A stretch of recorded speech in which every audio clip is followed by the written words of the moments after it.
오늘 함께 은혜를 나누실 하나님의 말씀은 고린도전서 16장 13절에서 14절까지 말씀입니다. 저와 함께 읽도록 하겠습니다. 깨어 믿음에 굳게 서서 남자답게 강건하라. 너희 모든 일을 사랑으로 행하라. 아멘. 성도 여러분, 티핑 포인트라는 말을 들어보셨나요? 코로나 사태로 인해서 산업 분야에서 그 중요성이 재조명되고 있는 용어입니다. 티핑, 튀어오르다라는 뜻이죠. 굉장히 미미한 상태에 있던 어떤 반응이 갑자기 폭발적으로 튀어오르는 지점이 있는데 그것을 바로 티핑 포인트라고 말합니다. 우리에게 익숙한 단어로서는 변곡점 내지는 역치라는 단어가 있을 것입니다. 사진 하나 보여주실래요? 바셋 하운드라는 개입니다. 혹시 떠오르는 신발 브랜드? 네, 적혀져 있네요. 허쉬파피. 들어본 적 있으시죠? 신고 다니신 적도 아마 있으실 겁니다. 이 브랜드는요 1990년도 유행을 선도했습니다. 1993년도에 런칭을 하면서 처음에 반응이 좀 있다가 94년도에 갑자기 매출이 급감하면서 큰 위기가 찾아옵니다. 그래서 이 기업의 대표는 자연스럽게 이듬해에 이제 그만해야 되겠다라는 폐업을 고려하고 있었다고 합니다. 그런데 95년도에 들어서 갑자기 매출이 급등합니다. 심지어 유명 패션 디자이너가 찾아와서 자기들 쇼에 이 브랜드를 런칭해도 되겠냐는 문의까지 들어오는 상황까지 발생합니다. 전년도에 대비해서 매출 수익이 수십 배에 달하는 놀라운 결과를 남기게 되는데요.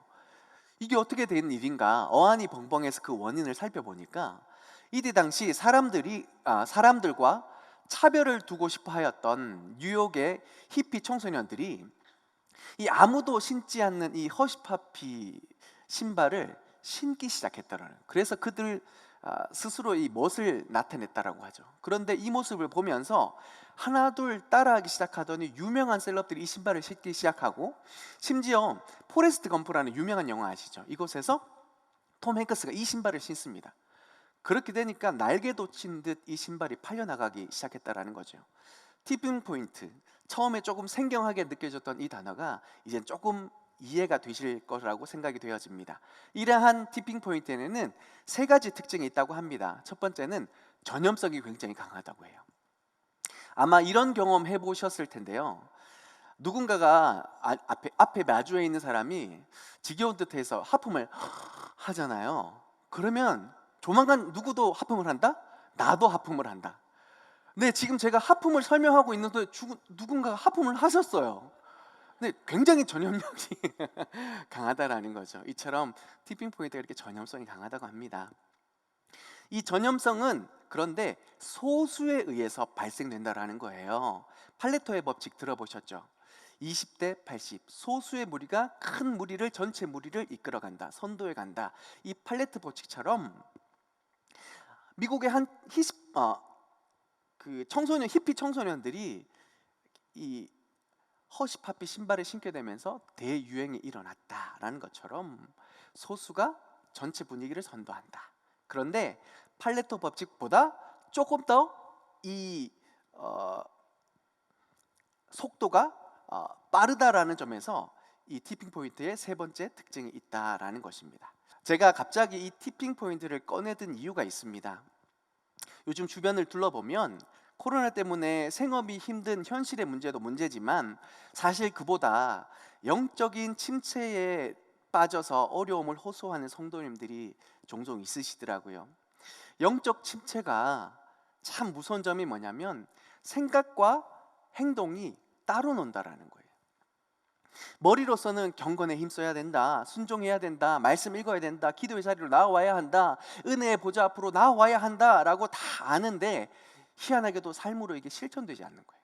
다 아는데 여기서 비롯되는 괴리감이 결국 상실감으로 이어져서 우리 신앙생활이 무기력의 늪에 빠지는 경우를 발견하게 되는데 이게 바로 영적 침체라는 거죠. 그래서 저마다 답답하다, 힘들다 하면서도 어떻게 이것을 헤어나올지에 대한 의지도 지식도 없다라는 거죠. 그래서 오늘 말씀 속에서 간절히 바라건대 우리 성도님들, 영적 침체에 빠진 성도님들 계시다면 오늘 이 저녁에 말씀 듣다가 탁 튀어오르는 티핑 포인트를 경험할 수 있기를 주님의 이름으로 간절히 소망합니다. 오늘 본문은 사도 바울이 고린도 교회 성도들에게 전하는 편지의 마지막 내용입니다. 본디 마지막 내용에서 진짜 영성이 드러나기 마련입니다. 마지막 내용에 진짜 핵심이 들어가 있습니다. 13절부터 시작되는 내용이 바로 고린도 교회 안에서 발생했던 수많은 문제들, 설마 이 정도일 줄이야라고 생각했던 그 심각한 문제들 속에 깊은 영적 침체에 빠져 있는 고린도 교인들을 향해서 사도 바울은 그 모든 문제를 해결하고 이제는 탁 튀어오르는 급속한 변화와 은혜의 자리로 나아오게 하기 위하여 티핑 포인트, 가장 핵심의 정수를 이들에게 가르쳐주고 있습니다. 그 내용이 뭘까요? 첫째는 바울은 첫째로 깨어 믿음에 굳게 서 있어야 한다라고 가르치고 있습니다. 13절을 함께 읽어보겠습니다. 시작. 깨어 믿음에 굳게 서서 남자답게 강건하라. 아멘. 먼저 깨어 있으라 라고 가르칩니다. 제가 군 생활을 GOP에서 했습니다. 휴전선이었죠. 휴전선 철책을 지키는 근무를 했는데요, 야간 근무를 썼습니다. 낮에 근무를 썼으면 그나마 다행인데 밤새 그 휴전선을 일어서서 이렇게 지켜야 되는데 이등병 때 너무 적응이 안 되는 거예요. 서 있는 것도 힘든데 밤새 깨 있어야 되니까 제가 진짜 오죽했으면 서서 자는 지경에까지 이르렀습니다. 얼마나 힘들었겠습니까? 그런데 어느 날 그 선임이 자기가 너무 피곤하니까 너 근무 똑바로 서, 나 잘 거야 라고 주무시기 시작하는 거죠. 처음에 저는 열심히 근무를 섰는데 밤새, 저도 지치는데 밤새 근무를 서다 보니까 자꾸 유혹이 찾아와요. 어떤 유혹이 찾아오냐면 잠깐만 눈 감을까? 눈꺼풀이 너무 아픈데 잠깐만 눈을 감을까? 잠깐 눈을 감았습니다. 그랬더니 다리가 너무 아린 거예요. 그래서 잠깐만 앉을까? 잠깐 앉았습니다. 잠깐 앉고 잠깐 눈을 감았는데 갑자기 그 소초에 문이 있는데 문이 활짝 열리는 거예요. 하고 놀라서 딱 봤는데 그 북한군이 있었으면 아니고 저희 소대장님이 갑자기 뭐 하는 거야! 라고 하면서 불호령을 내리시면서 그때부터 지옥문이 열렸던 거죠. 소초문이 아니라 지옥문이 열리면서 끔찍한 일이 이제 막 벌어졌습니다. 사랑하는 성도 여러분, 혹시 이런 경험 없으세요? 힘들다고, 어렵다고, 너무 지친다고, 요것만 하자, 요만큼만 하자, 그랬는데 그렇게 하나 둘 타협하다가 급기야 갑자기 불어닥치는 위기 앞에 어쩔 줄 몰라 하던 혹시 그런 경험 없으세요? 주님이 깨어 있으라고 제자들에게 분명히 말씀하셨습니다. 겟세마네 동산에서 한 번이 아니라 3번이나 말씀하셨어요. 깨어서 기도하라고. 그런데 제자들은 예수님이 깨어 기도하라는 그 말씀의 무게를 도무지 알지 못했던 겁니다. 그날 밤 주인이 잡히시고 돌아가신다라는 걸 몰랐다는 겁니다. 그래서 육신의 피곤함에 지쳐서 무거운 눈꺼풀을 부여잡고 그들은 잠이 들어버렸습니다. 어떻게 됐습니까? 주님이 잡히시던 그날 밤 주님은 십자가에서 온전히 승리하셨지만 제자들은 다 도망갔습니다. 뿐만 아니라 수제자 베드로는 예수님을 3번이나 부인하고 예수님을 저주하는 일이 발생했던 겁니다. 중요한 것은 2차입니다. 깨어 준비되어 있느냐, 그렇지 못하느냐. 모두가 피곤하고 힘들고 지쳐있는 그때에 주님은요 바로 그때를 대비하라고 우리에게 오늘 본문 속에서 깨어 있으라 라고 당부하시는 것입니다. 주님은 반드시 다시 오십니다. 우리의 신랑 되신 주님이 갑자기 임하시는 그때가 분명히 우리에게 임하게 될 것입니다. 그러니 오늘 우리가 이 힘든 세월을 살아간다 하지만, 지치고 힘들고 어렵다 하지만 그것을 핑계 삼을 것이 아니라 깨어서 그 주님을 기다릴 수 있는 믿음의 준비가 있기를 주님의 이름으로 축복합니다. 또한 주님은 서 있으라라고 말씀하십니다. 사진 하나 더 보겠습니다. 네, 로마 군대의 전술 방법입니다. 방패와 방패로 적의 공격을 탁 막고 그 틈새로 단검이나 창으로 적을 찔러서 공격하는 방법입니다. 이 전술을 그대로 유지하기만 한다면 전차가 와도 막을 수 있는 대단한 힘이 있습니다. 그런데 저 중에 한 사람이라도 두려워해서 그 자리를 물러나게 된다면, 방패 하나가 힘을 잃어서 기우게 된다면 순식간에 그 틈을 타고 저 전술은 무너지게 돼 있습니다. 자신의 죽임뿐만 아니라 그 함께했던 동료들의 모두 다 죽임을 당하는 위기가 불어 닥치게 되는데, 이러한 배경 아래서 사도 바울은 고린도 교인들에게 서 있으라라고 이야기합니다. 어떤 두려운 현실이 불어닥친다 할지라도, 어떤 곤란한 상황이 불어닥친다 할지라도 믿음으로 깨어서 그 자리에 서 있으라. 온 힘을 다해 그 자리에 서 있으라. 그러할 때 승리를 얻게 될 것이다 라고 기록하고 있는 것입니다. 우리가 잘 알고 있는 하박국 선지자는요, 하나님 앞에 풀리지 않는 현실의 문제들 때문에 하나님 앞에 원망하며 이렇게 질문합니다. 하나님, 어떻게 이방 민족이 하나님의 선택받은 백성 이스라엘을 심판하는 일이 발생할 수 있습니까? 하나님, 너무나 치욕적인 역사 아닙니까? 그런데 하나님, 이 곤란한 역사 속에서도 왜 하나님은 아무 일도 행하시지 않으십니까? 이 곤란한 상황들이 왜 방치되고 있는 것입니까? 너무나 기가 막힌 이 현실의 문제를 하나님 앞에 원망하면서 질문했습니다. 그런데요, 아무리 상황이 기가 막히고 하나님을 원망하는 일이 발생한다 할지라도 하박국 선지자는요, 그 하나님께 대한 분명한 태도가, 명확한 태도를 유지하고 있음을 발견하게 됩니다. 하박국 2장 1절의 말씀을 제가 읽어드릴게요. 내가 내 파수하는 곳에 서며 성루에 서리라. 그가 내게 무엇이라 말씀하시는지 기다리고 바라보며 나의 질문에 대하여 어떻게 대답하시는지 보리라 하였더니. 아멘. 네, 분명히 화가 납니다. 이해가 되지 않습니다. 그래서 하나님이 원망스럽습니다. 그런데 하박국 선지자는요, 그 하나님을 향하여 나 안 해요 라고 사명의 자리를 떠나는 게 아니라, 하나님 됐어요 라고 떠나는 것이 아니라, 하나님이 역사하실 만한, 하나님께서 비춰주실 만한 그 길목에 서서 자기 자리를 지켰다라는 겁니다. 자기 사명의 자리를 지켰다라는 거예요. 힘들고 어렵고 원망스럽기도 하지만, 수많은 핑계를 댈 것이 너무너무 많지만 그것들을 핑계 삼지 않고 오로지 하나님께서 역사하실 만한 그 은혜의 자리에, 그 어떤 것보다 하나님께서 이 역사를 바꾸어 주실 놀라운 은혜의 현장, 바로 그 앞에서 서 있었다라는 겁니다. 사랑하는 성도 여러분, 우리가 세상의 여러 가지 문제들 앞에서 하나님이 원망스럽기도 하고 지치기도 하지만 우리가 반드시 서 있어야 할 자리가 있다라는 것을 기억하실 수 있기를 바랍니다. 그것이 바로 우리에게 주신 사명의 자리인 줄 믿습니다. 사도 바울은 고린도 교인들에게 교회 안의 여러 가지 문제들 속에서 점점 영적인 침체를 경험하며 어찌할 바를 알지 못하고 있는 그들에게 먼저 자기 자리를 지키라고 가르칩니다. 성도 여러분, 기도의 자리, 말씀의 자리, 은혜의 자리, 그럼에도 불구하고 우리 각자에게 맡겨주신 하나님의 사명의 자리에 머무르십시오. 그러할 때 그 자리에서 하나님의 은혜와 하나님의 위로와 하나님의 회복과, 그리하여서 갑자기 탁 튀어오르는 급반전의 역사를 바로 그 자리에서 경험하게 될 것입니다 라고 가르치고 있었다라는 것이죠. 사랑하는 성도 여러분, 따라서 우리도 어떠한 시련과 어려운 순간이 와도 하나님께서 우리에게 서 있으라라고 말씀하시는 그 사명의 자리, 은혜의 자리를 비껴가지 않고 그 자리에 서 있을 수 있기를 소망합니다.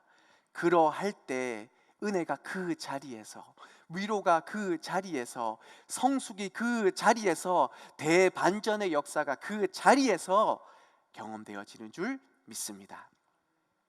마지막으로 남자답게 강건하라고 사도 바울은 가르칩니다. 요즘 준며들다라는 말 들어보셨습니까? 네, 준며들다라는 말이 있는데요, 강철 부대라는 프로그램 안에서 그 UDT 출신 육준서 씨의 매력에 빠진 사람들이 춤며들다라는 말을 사용한다고 합니다.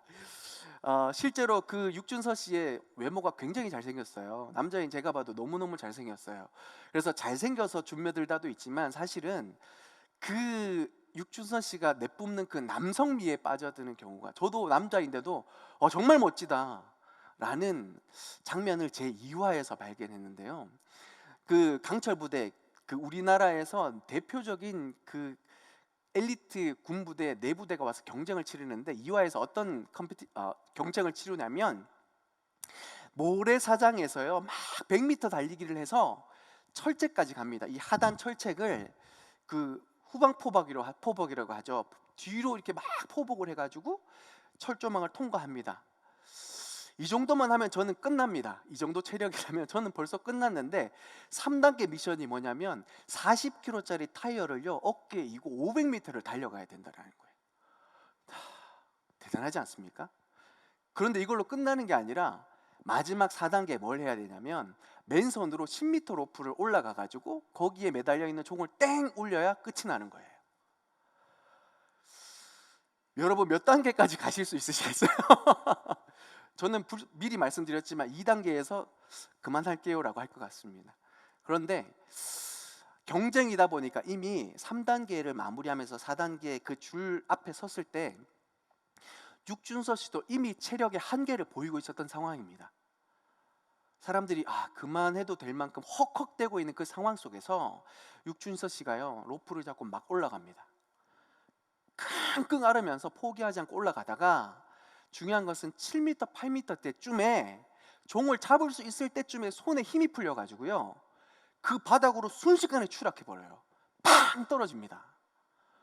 의료진이 달려가고 난리가 났어요. 왜냐하면 다쳤을까봐, 큰 사고 났을까봐 다 달려가서 괜찮냐고 묻는데 다행히 다치지 않았어요. 그래서 이걸로 끝이 나는 줄 알았어요. 포기했구나, 끝났구나.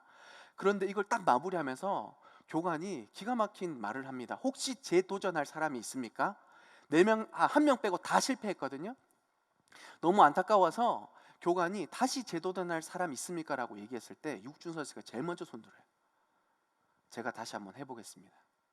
그러니 3명이 다시 로프를 붙잡고 올라가는데요, 성공했을까요? 실패했을까요? 네, 안타깝게도 실패했습니다. 네, 한 7m, 6m 정도 가다가 도저히 못 올려서 이렇게 내려오더라고요. 그런데 제가 성공해서 이 사람의 매력에 빠져든 게 아니라 이미 체력이 한계에 다다랐음에도 불구하고 또다시 그 로프를 붙잡고, 떨어질 거 뻔히 알지만, 위험한 상황들이 뻔히 연출되는 것 알지만 포기하지 않고 헉헉대면서 한 번 더 그 로프를 잡고 또다시 그 로프를 붙잡는 그 속에서 제 가슴 속에 막 불이 일어나는 거를 경험하더라고요.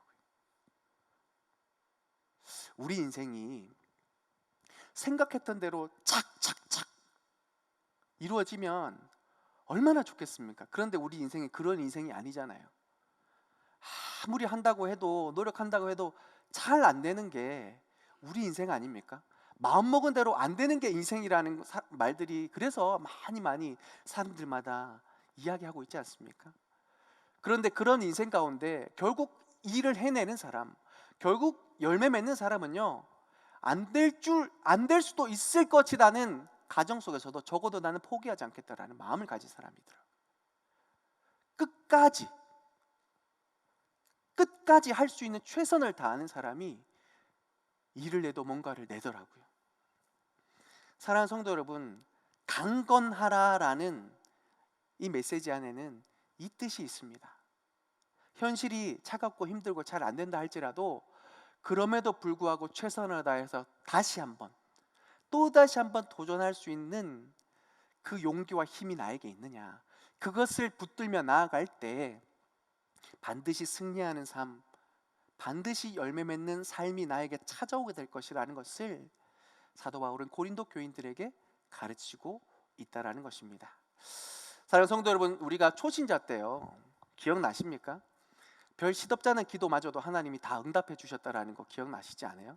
저는 아직도 기억나는 게, 제가 연애할 때 하나님 날씨 좀 좋게 해주세요 라고 했을 때 심지어 하나님이 날씨마다 좋게 만들어 주시더라고요. 그런 경험 없으신가 봐요. 그런데 어느덧 신앙의 연조가 깊어지고 또 길어지면서 어느덧 사명이라는 것을 생각하게 되고 교회라는 것을 생각해 되고 내가 아니라 또 누군가를 책임지고 이끌어야 되는 입장에 있다 보니까 이상하게 기도발이 떨어져요. 기도하는데 하나님이 잘 안 들어주세요. 웬간해서는 잘 안 들어주는 것 같아요. 그러니까 참 옛날에 안 이랬는데 왜 이러지? 또 신앙생활도요, 정말 초신자 때는 마냥 좋았어요. 그저 좋았어요. 교회 오는 게 좋았어요. 예배 드리는 게 좋았어요. 그런데 신앙의 연주가 깊어지다 보니까 신경 쓸 일도 너무 많아지고 감당해야 할 일들도 너무 많아지면서 굉장히 스트레스도 고민도 많이 찾아옵니다. 그렇지 않으세요? 교회 오는 것이 너무너무 좋고 행복한 일이기도 하지만 또다시 우리가 신경 써야 되고 또다시 우리가 겪어내야 되고 또다시 우리가 감당해야 될 여러 가지 어려운 일들이 우리에게 있지 않으세요? 그럴 때 하나님이 우리에게 무엇을 요구하실까요? 저는 개인적으로 기도하면서 이런 하나님의 메시지를 발견합니다. 너 어른 될 준비하라 라는 거죠. 차려진 밥상에 손가락 얹어 놓는 그런 어린애가 아니라 이제는 밥상 차려주는 어른이 되라고 하나님이 말씀해 주시는 것 같아요. 자기에 빠져서 자기 만족을 위해서 교회에 오고 신앙생활을 하는 것이 아니라 자기를 사랑하는 어린아이와 같은 그런 만족감을 누리는 어린아이 신앙이 아니라 이제는 누군가를 세우고 누군가를 굳건하게 하고 교회를 든든하게 하기 위하여서 누군가의 만족과 누군가의 행복을 위해서 수고하고 희생하고 노력해 줄 수 있는 그 어른이 되라고 하나님께서 저에게 말씀해 주시는 것 같아요. 사랑하는 성도 여러분, 우리가 어느덧 신앙생활하면서 교회로 나오면서 마냥 기쁘지만은 않고 있다면 하나님이 그런 우리를 향하여 어른이 되라고, 이제는 내가 아니라 누군가를 세워가라고, 이제는 교회를 세워가라고 하나님께서 어른이 되라고 우리에게 주시는 메시지라고 믿습니다. 그러니 그러한 삶을 살아내기 위하여 그러한 성숙한 어른의 신앙을 갖기 위하여 우리에게 첫 번째 우리에게 가장 중요한 것은 강건한 신앙을 가질 수 있어야 된다라는 것입니다. 사도 바울은 그 믿음을 그 삶에서 가장 잘 보여주고 있었습니다. 사도행전 14장 19절에서 21절에 이런 말씀이 있습니다. 유대인들이 안디옥과 이고니온에서 와서 무리를 충동하니 그들이 돌로 바울을 쳐서 죽은 줄 알고 시외로 끌어내치니라. 제자들이 둘러섰을 때에 바울이 일어나 그 성에 들어갔다가 이튿날 바나바와 함께 더베로 가서 복음을 그 성에서 전하여 많은 사람을 제자로 삼고 루스드라와 이고니온과 안디옥으로 돌아가서, 이 말씀이 있습니다. 이 말씀이 무슨 말씀이냐면 사도 바울이요, 루스드라에서 복음 전하다가 돌에 맞아서 거의 죽을 뻔했다는 얘기예요. 그래서 제자들이 죽은 줄 알고 성읍으로 이렇게 모시러 가려고 하는 찰나에 일어난 거죠. 그러면 우와, 죽을 뻔했다고 도망가야 되지 않겠습니까? 그런데 사도 바울이 그 다음 선택이 뭐냐면 다시 돌에 맞았던 루스드라와 이고니온을 향하여 나아갔다라고 합니다. 왜요? 그곳에 아직도 복음이 필요한, 그곳에 두려움에 떨고 있는 제자들을 향하여 굳건히 믿음에 서 있을 것을 당부하기 위하여 아직도 그 상처가 아물지 않는 상태 가운데서도 그 땅 가운데 나아갔다라는 것이죠. 사랑하는 성도 여러분, 사도 바울은 강건한 믿음을 그의 삶으로 분명히 보여주었고 그 믿음을 통하여 그 교회가 오히려 고난 가운데서도 온전히 세워지는 역사를 경험하고 있었습니다. 사랑하는 성도 여러분, 따라서 우리가 사도 바울이 동일하게 힘들고 어려운 오늘날 이 상황 가운데서도 굳건하라라는 것은 힘든 줄 알지만, 어려운 줄 알지만, 그럼에도 불구하고 우리가 붙들어야 될 이 사명의 자리에서 하나님의 우리를 붙들어 주시는 그 은혜를 붙들고 다시 한 번 더 나아가고 다시 한 번 더 도전하게 될 때에 반드시 그 걸음 가운데 승리를 주시는 하나님의 티핑 포인트, 그 반전의 역사를 경험하게 될 것이라고 말씀 가운데 가르쳐 주시는 줄 믿습니다. 따라서 사랑하는 성도 여러분, 깨어 믿음 위에 굳게 서서 강건하라, 사도 바울이 가르쳐 주신 이 첫 번째 티핑 포인트를 꼭 기억하면서 하나님께서 이루어 주시는 그 반전의 역사를 온전히 써가실 수 있기를 주님의 이름으로 축복합니다. 사도 바울이 전하는 두 번째 TP 포인트는요, 이 모든 일을 사랑 가운데서 행하라 라는 것입니다. 14절입니다. 함께 읽겠습니다. 너희 모든 일을 사랑으로 행하라.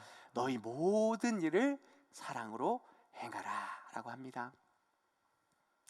산을 옮길 만한 믿음이 있다 할지라도, 또 병자를 낫게 하는 믿음의 역사를 일으킨다 할지라도 그 안에 사랑이 없으면 아무것도 아닙니다. 울리는 꽹과리와 같이 시끄럽기만 하고 아무런 의미도 열매도 맺을 수 없는, 순식간에 지나가 버릴 것에 불과합니다.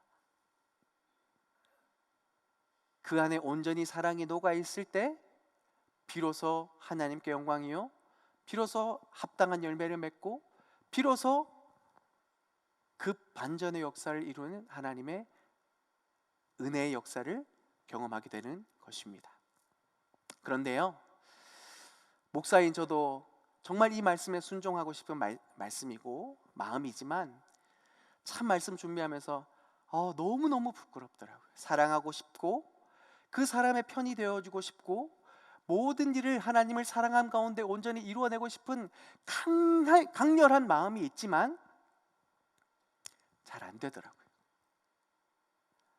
뒤돌아보니까 이미 미워하는 마음으로 내가 그 사람을 대했고, 다치고 싶지 않아서 더 이상 그 사람을 보고 싶지 않은 마음들이 내 속에 더 강하게 자리 잡고 있었고, 뿐만 아니라 꼭 해야만 하는 일이라서 힘들고 어렵지만 그래도 하는 거고, 그 안에는 정말 하나님을 사랑함이, 그 안에는 정말 영혼을 사랑함이 제 안에 없다라는 것을 참 많이 발견하면서 얼마나 부끄러운지 몰랐습니다. 왜 이럴까? 제가 크게 착각하고 있는 한 가지 사실, 알면서도 매번 까먹는 기가 막힌 사실, 사랑은요 내 힘으로 할 수 없습니다. 사랑은요 우리 안에 온전히 역사하시는 예수 그리스도 안에서 온전하여 온전히 행할 수 있게 되는 것입니다. 우리가 이 착각을, 이 오해를 벗어나야 온전한 사랑을 모든 일 가운데 행할 수 있게 되는 것입니다. 사랑하는 성도 여러분, 우리가 잘 아는 요한복음 21장의 그 부활하신 예수님이 베드로를 찾아가서 못 박힌 그 손과 발을 보이시며 네가 나를 사랑하느냐? 라고 질문하는 그 예수님의 따사로운 사랑의 부르심을 우리가 기억하며 우리가 그 사랑을 온전히 경험하고 있을 때에 우리가 너무도 당연하고도 자연스럽게 이 사랑의 열매를 모든 일 가운데 이루어낼 수 있는 것입니다. 이 사랑을 경험한 베드로는요, 예수님을 3번이나 부인하고 심지어 예수님을 저주하기까지 했지만, 그러나 부활하신 예수님을, 그 사랑의 주님을 온전히 만나고 경험하게 되었을 때에 그가 십자가에 거꾸로 못 박혀 죽임을 당한다 할지라도 결코 그 자리를 떠나지 않았습니다. 주님을 사랑했기 때문입니다. 그 사랑이 그 속에서 온전히 역사되었기 때문입니다. 따라서 사랑하는 성도 여러분, 모든 일을 사랑함으로 행하라 라고 말씀하시는 이 우리를 향한 하나님의 권면은 결국 우리가 그 어떤 것보다 하나님의 사랑을 먼저 충만히 경험할 수 있는 그 은혜가 있도록 우리는 하나님께 먼저 구할 수 있어야 되는 줄 믿습니다. 그 하나님의 사랑이 온전히 우리 속에서 역사되었을 때에 우리가 다른 선택을 할 수 있다는 거죠. 다른 생각을 할 수 있다는 것입니다. 결국 사랑은요, 감정적인 선택이 아니라 의지적인 선택입니다. 무슨 얘기인지 아세요? 다 사랑할 수밖에 없는 그 멋진 외모를 가지고 있는 사람에게 호의적인 것은 사랑이 아닙니다. 다 사람들이 존경할 만한 위치와 그런 스펙과 그런 권위를 가지고 있는 사람에게 우리가 말하고 행동하는 것, 그것이 사랑이 아닙니다. 하나님의 진짜 사랑은 외면당한 자들에게, 사랑받을 수 없는 자들에게 찾아와서 말을 건네고 위로하고 그들을 위하여 힘쓰고 애쓸 수 있는 것이 하나님이 우리에게 가르쳐 주신 아가페적인 사랑이라는 거예요. 사랑하는 성도님, 우리가 복음 안에서 그 사랑을 경험하시지 않았습니까? 사랑받을 만한 자격이 아무것도 없음에도 불구하고 그 하나님이 나에게 찾아오셨어요. 그러니 우리가 이웃을 사랑할 수 있고, 그러니 우리가 못나고 또 형편없는 없다라고 여기는 그 영혼에게 찾아가서 복음으로 위로하고 복음으로 섬길 수 있는 것이 아니겠습니까?